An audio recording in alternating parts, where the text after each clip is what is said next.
Hello everyone, my name is CL and today I'm going to be covering some geometry practice problems for the SAT 1 math section. Previously I covered the SAT math unit by unit, so if you haven't watched those videos, be sure to check them out. Also, if you're interested in signing up for free tutoring, feel free to use the link in the description below to sign up for carrot tutoring. Alright, let's get started. So in this figure above, we have a circle inscribed in a square, and they intersect at ABCD. If AC is equal to 12, what is the total area of the shaded regions? So if it is square, so AC is going to be 12. So we know that the top part is going to be 12 also, because, and actually, for the most part, the entire thing is going to be 12, because if AC represents the entire width of the square, then we also know that B is going to be the same value. And since it's a square, all the sides have the same value. So let's move this up, and let's move this up. So then we see that the shaded region is actually going to be just half of that circle. So we could say 6 times 12 is equal to 72. All right. In the figure above, ABCD is a rectangle and P and R are midpoints of their respective sides.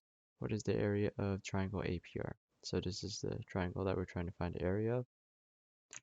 So 24 times 8, 192. That's the entire rectangle. And then let's mark the midpoints, 4, 4, 12, and 12.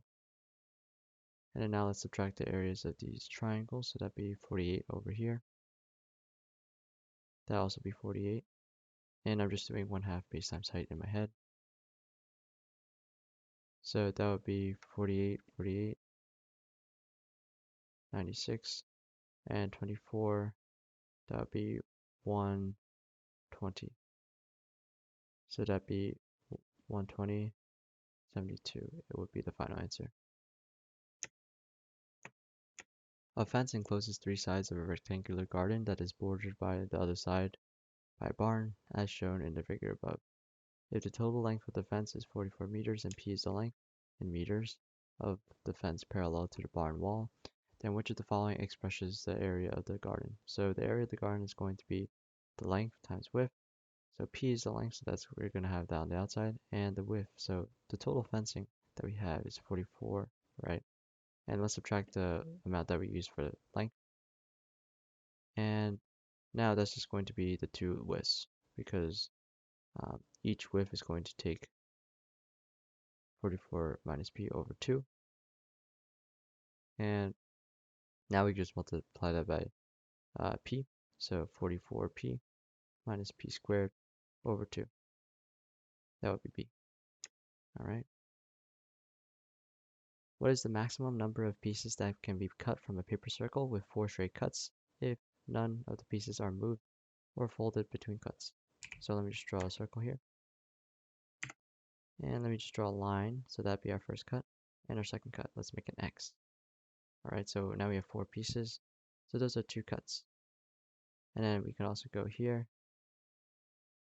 And then here also.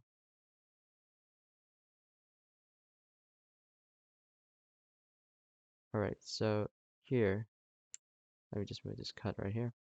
So here, if we count how many cuts we have, 1, 1, 2, 3, 4, 5, 6, 7, 8, 9, 10, 11. So 11 would be there. There would be 11. And that would be the maximum. Now, let me show you how I got this. So let's start off with a circle first. And then what I'm going to do is go through the center. That's the first one.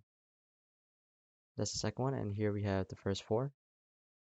And then what I also do is I can also duplicate this and just flip it around.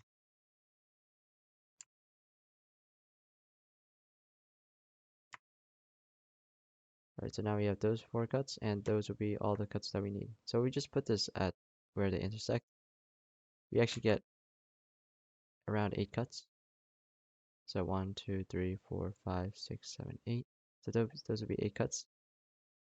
And if we move these two up a little bit, there we get our 3 extra cuts.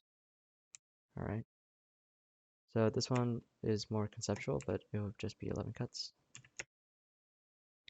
In the figure above, all angles shown are right angles. What is the perimeter of the shaded region? So the first thing I'm going to do is find the other length of the shaded part, so that'd be 17, 20 minus 3. And then we also have 10 on this side also. So in this case, the perimeter will be equal to a 10 by 17 rectangle, just because it traverses 17, even though this area is gone. It traverses 17 because you have to include the part that goes horizontally. And it also traverses 10 because you have to count the part that goes vertically. So it'd be 10 plus 10 plus 17 plus 17. That'd be 34 plus 20, that'd be 54. And that would be our final answer. That's all I have for today. I'll be coming out with a part 2, answering questions 6 through 9. If you have any questions, feel free to leave them in the comments below. Also, be sure to check out the link in the description for Kara Tutoring if you're interested in receiving free tutoring. Have a good day.